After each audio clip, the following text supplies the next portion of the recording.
some more great graphics here in our hanging chapter, another hanging chapter. Hebrews 3 and 4, where we're talking about hanging with your original conviction. Oh, we'll have to bring out our mascot too. Come on, Tom. Tom hangs. Tom hangs. Come on. How's he? How's he look? It's hanging around it. Yeah. Velcro. Miracle of Velcro. And that original conviction that we are to hang on to is to, as we see that in verse 6, hold firmly to, in verse 14, firmly to the very end, and verse 14, is that Jesus is your very present and future high priest. Verse 1. Later on, Apollos goes on at length about what our glorious high priest actually did, a separate topic altogether, and definitely another essential belief. Now, who is your high priest? Who is your high priest? The theme is strongly carried out through chapters 3 and most of chapter 4, which we're dealing with, according to Lane, Morris, and Schreiner. Carried from one significant therefore to the next significant therefore. The therefores in between are not nearly as significant. So we will be a little more inclusive with our chapters heretofore, although the chapter or verse divisions made way back in the 16th century are still reasonably good and helpful for our now wonderfully expanded Bible for proof texters and for quizzers. Because now we got verses.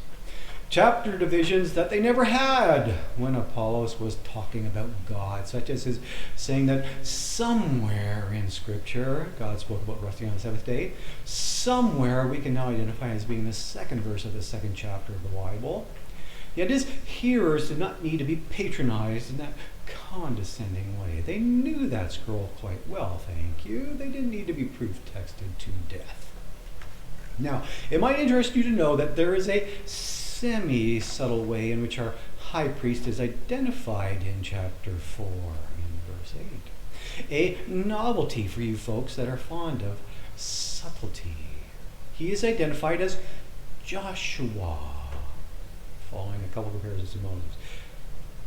Identifies as Joshua, or rather, Joshua is identified as a type of Jesus, since both names sound and are spelled the very same in the Greek. And there you see the Greek spelling. Greek's bad. Yeshus. And you can bet that similarity was not lost on the hearers of Apollos at all. With the new and improved Joshua actually bringing that desperately longed for rest with God in a place called heaven. A rest that Moses could in no way bring about due to a tantrum. A rest that the much lesser Joshua only semi brought about in Canaan. A lesser rest at present for those that place their faith in Jesus. A confidence and peace that we may have regarding our faith in Jesus, albeit a massively wavering confidence and peace that waxes and wanes, that rises and falls, ebbs and flows, blah, blah, blah. Generally as a result of enduring and enduring sin. And some would call this a sin half-loved. A sin that is conquered only when it is less than half-loved.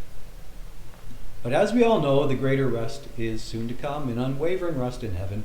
Rest for a pretty long time, I'd say. A rest for infinity in a day, as William Lane Craig would say.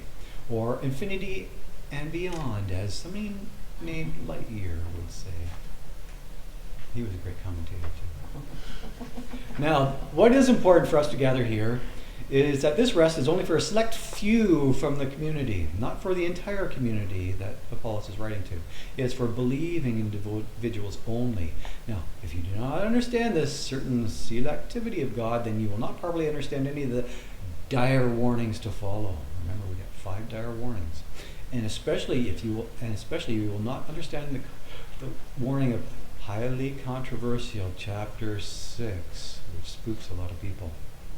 So get that selected concept down now, quizzers, before you end up choking on it. Now, this emphasis is on individuals is repeatedly reinforced by Apollos in his reminding his Hebrew hearers that all did not enter into his rest. In verse 16 here, that virtually all of that Exodus generation did not enter into that rest. That only a few of those former slaves in Egypt may have actually repented and found spiritual rest. Only Joshua and Caleb, to our proof texting knowledge at any rate. For it seems that a pretty serious compatibility is also required for us believers, an undying compatibility with his uber sensible commands, and an undying faith in our glorious high priest, a faith that was denied and decried when it spoke of that Exodus generation's general unbelief in the final verse of chapter 3. Their refusal to enter Canaan due to fear. A general unbelief despite those remarkable plagues, despite the parting of the Red Sea, despite the manna and the quail that somebody spoke about this morning. Despite trucking around that tabernacle for 40 odd years, and despite trucking around that brazen serpent on a cross for numerous years. A picture of Jesus, if there ever was one. Stuff so unbelievable, the Wikipedia calls it a myth. So now you know what side of belief that Wikipedia stands on. A persistent unbelief that manifests in persistent disobedience, as we see in those later verses of 6 and 11. A certain deceitfulness that hardens the heart, hardens the individual even more, as we see in that earlier verse. That hardens the individual even more than our innate hardness from the very womb, which Calvin speaks of. A hardness inherited from our dysfunctional parents, for those of you who enjoy claiming victim status. Yes, that very same original sin of unbelief from our primal parents, Adam and Eve. Not the lesser sin of pride or deliberate disobedience, as most people tend to think of being the original sin, but of unbelief. Hence, the scribes of our magnificent manuscript Sinaiticus, it's a great manuscript too, and the much earlier manuscript P46, which we show in our graphic here, they continued to use the term unbelief here throughout this letter of Hebrews. They continue to use the term unbelief rather than the latter term of disbelief and found in other manuscripts in which we find our NIV. It's an unusual term which is nowhere else found in Hebrews. But there's no big difference here anyways. Both terms are tied together like peas in a pod anyway. It's called a tautology that doesn't further discussion whatsoever. Quite simply, unbelievers disobey. Or as the great theologian Forrest Gump says, stupid is as... Oh wait, Forrest Gump, yeah, Tom Hanks. Tom. Stupid is as stupid does, a word that Calvin also likes to use here. But fortunately, this is a hardness of heart which is sometimes cut down by the double-edged sword of God. Oh, wait, you forgot our double-edged sword. It's good to have our props in hand here. Double-edged sword, sometimes cut down. I thought Ram is so good. Look out. Double-edged. A metaphorical sword wielded by the Word and swung ceaselessly by the Spirit, as shown in our previous chapter we spoke to. Calvin calls this a general truth employed the vast majority of the time on the vast majority of humanity to pierce their brazen hearts, to pierce us humans, since humankind is not so kind and never ever will be.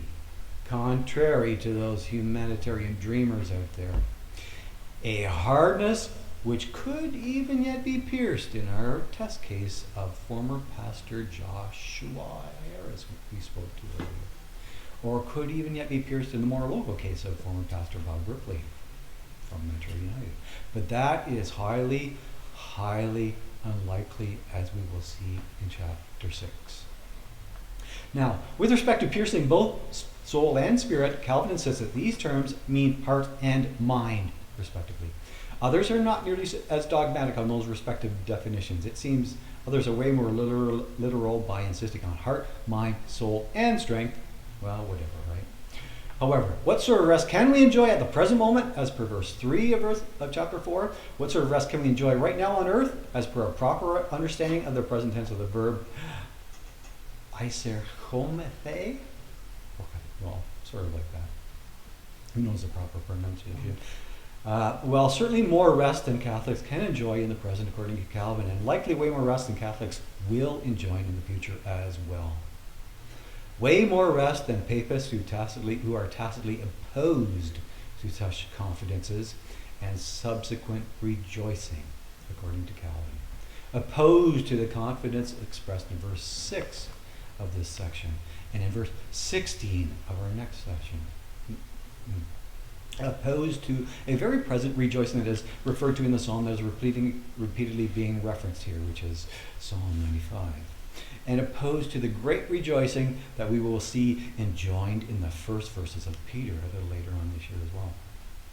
An opposition to rejoicing, which was made evident to me quite some time ago when I was playing It Is Well With My Soul for a mass of Catholics on my dulcimer. That was a ministry some time ago. A ministry that we kind of abandoned, a music ministry that we abandoned for this teaching ministry, this didaskalon that we are doing at the moment, right, Paula? Because we seem to think this ministry is somewhat more needful. And it was so quiet for that worship service, it was like I was beating on a dry drum instead of a dulcimer. As if I were playing for a funeral dirge. There was no joy in Mugville at that one. Rome was all tapped out. However, allow me to share one final comment from our commentator Lane on this week's difficult text, as pedantic or childish as this comment may seem. With respect to the very first verse, Lane says, it is difficult to exaggerate the importance of Moses in Judaism, meaning those super sketchy Hebrews exaggerate Moses way too much, despite Moses leading them out of slavery and despite Moses hand-delivering the laws of God to them, despite Moses delivering those didactic words of God, since their hearts and minds simply could not grasp the Spirit. They could not grasp His grace. However, we are told that this supposed importance of Moses is rendered completely null and void when it comes to the ultimacy of Jesus, where the Son is the ruler of our God's enormous house. Not only that, but the ruler over everything in verse 4, since He had a helping hand in the building of everything. Remember verse 2? Hence, a Son on whom we are wholly dependent for true liberation. Now, let's close this devotion with a brief application to our recently departed Joshua Harris, who we will kindly refer to as our apostate Josh, since that is what he wishes to be known as. From our text, we are told that if this belief or disobedience of his continues, then there is no valid hope in Harris to have rest or peace. That he must stubbornly hang on to that original conviction, remember our title here, if indeed he ever had that original conviction. And if he doesn't, well then he never did. Which is to say that former Pastor Josh then never ever had that sense of peace from being in the covenant. Never had that sense of rest or had that sense of shalom, as the Hebrews used to boast back then. And see, here we have this wonderful graphic the Masoretic text, which I had underlined that word peace or shalom here. See how that's underlined? 3 times that gets repeated in Jeremiah 3. Folks that think they now have peace with Moses. What a fraud, right? Jesus was saying they were frauds. They cry peace, peace when they have no peace. Wrongfully thinking they were never been slaves to anyone, as we read in John last year, right? However, many of those wavering Hebrews currently being addressed had an original conviction of peace with Jesus. They had a conversion experience. And that experience is very strongly implied in our present text. Not only that, but it is even more strongly implied in 1 John 2, which we're not getting into, which is a highly debated proof text, oddly enough. However, it does make perfect sense. What Hebrew in his right mind would then release that glorious peace with their liberator after all that previous slavery?